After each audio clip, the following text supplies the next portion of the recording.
Well, hey, Pastor Daniel here, doing a video looking at this question of why do some churches and Christians want to celebrate Lent, especially if they're churches and Christians that don't come from traditions and denominations which historically have celebrated Lent and Ash Wednesday.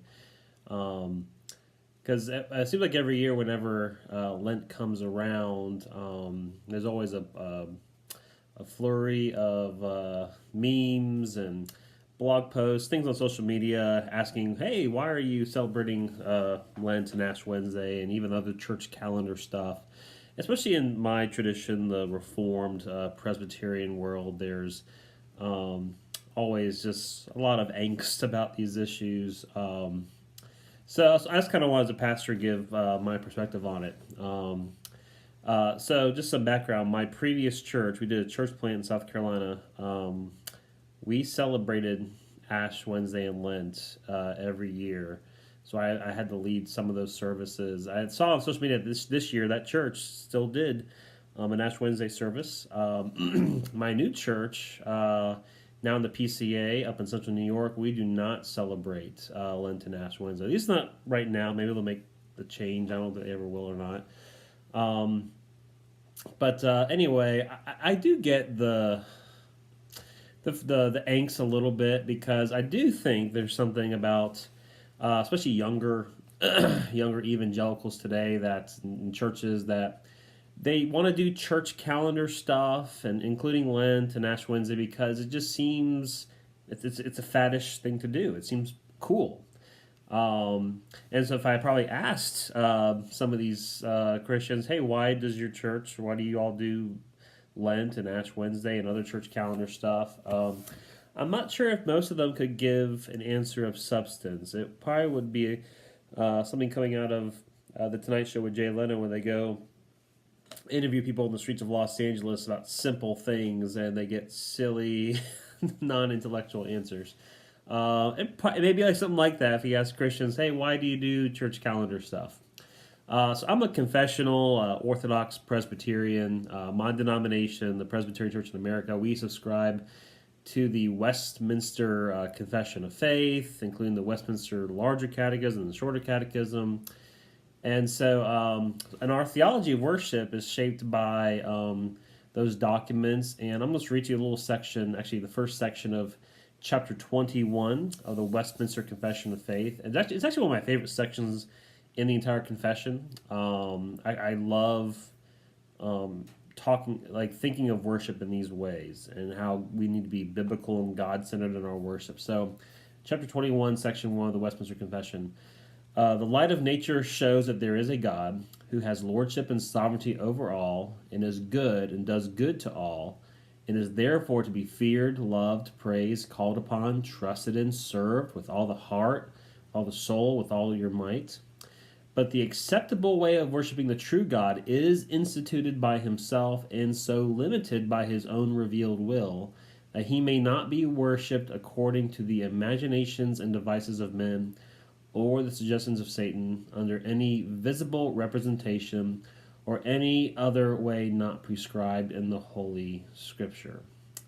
And then we also get this later section in that chapter, the confession, that the reading of Scriptures with godly fear, the sound preachings and conscious hearing of the Word, in obedience to God with understanding, faith, reverence, singing of psalms with grace in the heart, also to do administration worthy receiving of the sacraments instituted by Christ. These are all parts of the ordinary religious worship of God. Also, religious oaths, vows, solemn fastings, thanksgivings upon special occasions, which are in there several times and seasons to be used in a holy and religious manner. So those are the relevant sections about worship in our denomination's doctrinal statement, which I think they're pretty solid. There's tons of debate and ink that's been spilled on what's called the regulative principle of worship, which gets to that section where it said in section 1 that the only acceptable way of worshiping God is instituted by himself. So God, by his word, regulates worship. But there's tons of debates on how that looks. The Puritans did it one way. It looked a bit different in the colonial period in America. Northern, Southern Presbyterians, Dutch Reformed. And then you go back to the further early generations of the magisterial reformers, and even Calvin and Bullinger, and you get some different ideas. I think they're all family together. I think there's one theology of worship. There's just some slight disagreements, and here's where you get a little disagreement. Not a huge one, but just maybe some different emphases. It's another Reformed confession that people look at. It's called the Second Helvetic Confession, and it was put together by Heinrich Bullinger. I think the second one at least came out in 1562 or 64. Oh, wait, revised in 64.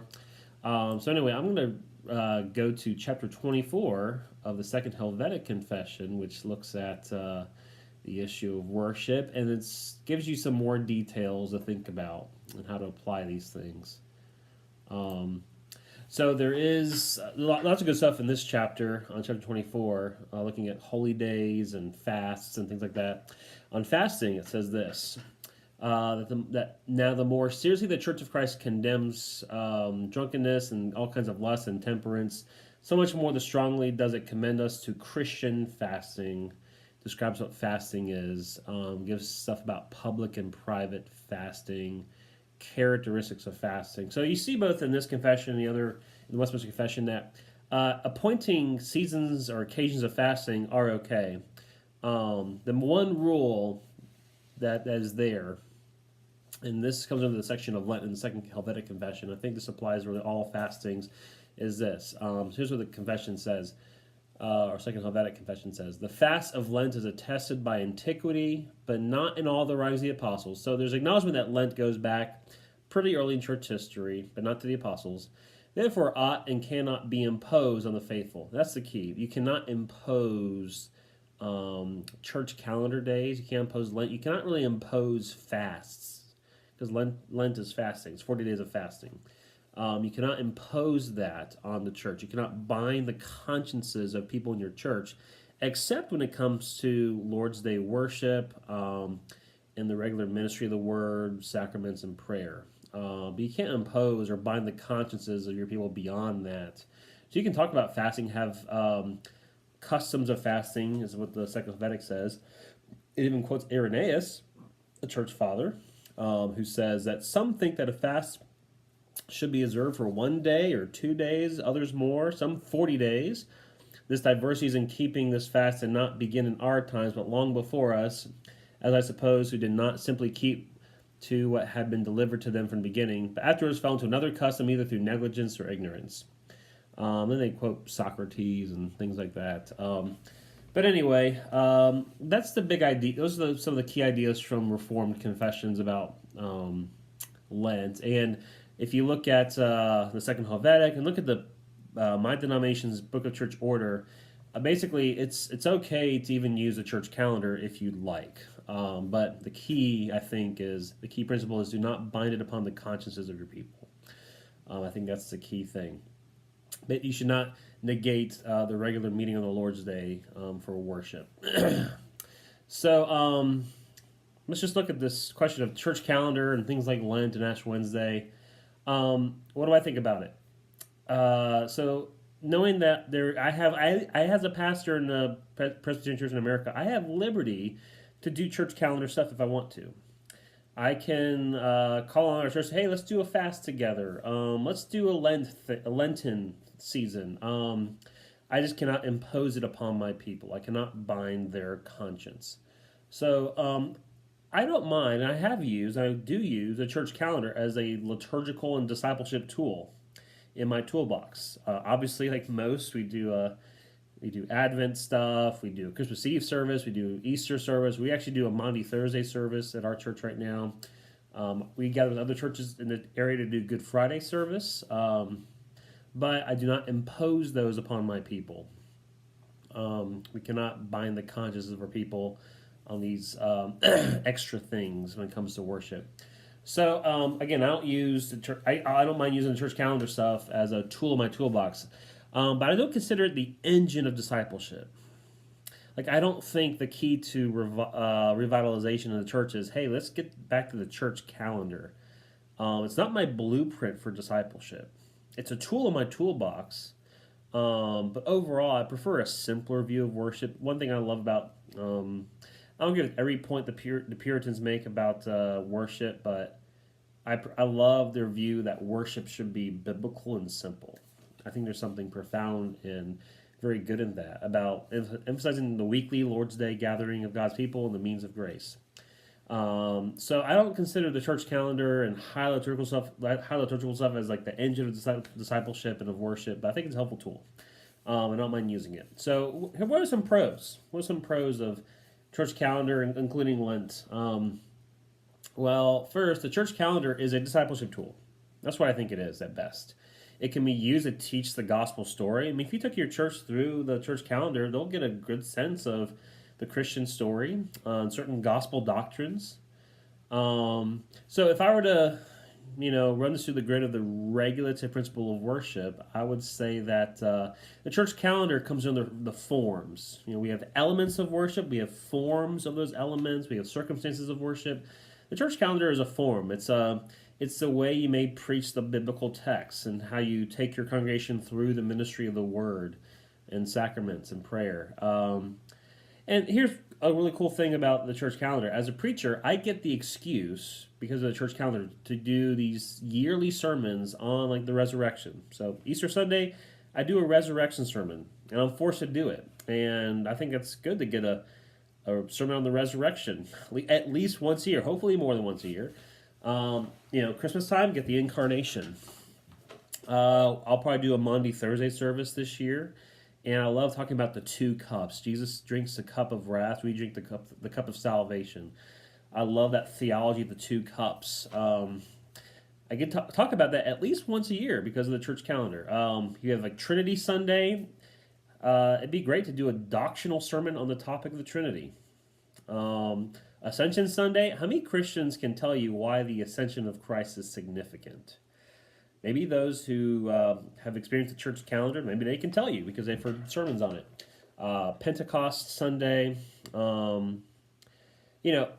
How would Ash Wednesday and Lent be helpful? Well, maybe I can talk about the radical nature of discipleship. Our mortification, taking off sin, our putting on of Christ and vivification, our humanity, which is broken but will be restored, and that Jesus is still fully human and dust now sits on the throne of heaven. Lots of cool themes you can bring out with Ash Wednesday and Lent. So that's a benefit, a pro. Also, using the church calendar makes us Catholic, small c, Catholic in a good sense. Christians and many traditions may celebrate these church calendar days. It's nice to join up with them, which is nice with our Methodists and Lutheran brothers, Anglican brothers and sisters. And here's just an obvious point. You hear stories every year of young evangelical Christians that leave their Protestant churches. They go to the Roman Catholic Church, or maybe like the Bible Answer Me and Hank Hanegraaff, you go to Eastern Orthodoxy. Why? Part of it's because of the shallowness of evangelical worship. It's a concert. It's you're just trying to impress people with sofas and coffee, coffee stations with the baristas in your church, like you're just another Starbucks. And those things are not bad in themselves, but sometimes I think it just, at some point, it comes across as lame, and we're trying too hard to be like the world. It just doesn't work very well, and so people want to leave that, and they go to more substantive, historically rooted traditions, mainly because of worship. So what if we took some of this historical rootedness in worship and used it in our churches? That could be helpful. Finally, just the notion that our liturgy and worship shapes us and shapes our view of the times. There's been a lot of good work on this by James K.A. Smith from Calvin College, and also Trevin Wax of the Gospel Coalition written a book on this. Basically, that the church calendar can give us a good biblical eschatology of creation, fall, redemption, consummation. We're being storied in the gospel year in and year out, and that keeps us grounded, liturgically grounded, as the culture is trying to liturgize us into their habits and their values. So those are some pros to the church calendar I think could be there. There are some negatives, though. Definitely some negatives as well. First, I think it can de-emphasize the Lord's Day, the Christian Sabbath, Sunday. As a Presbyterian, I take the traditional Reform view on the Sabbath. That Sunday is the Christian Sabbath. So here's just a cool point that people make is that God has ordained for His church 52 holy days a year. We do have holy days. Every Lord's Day is a holy day.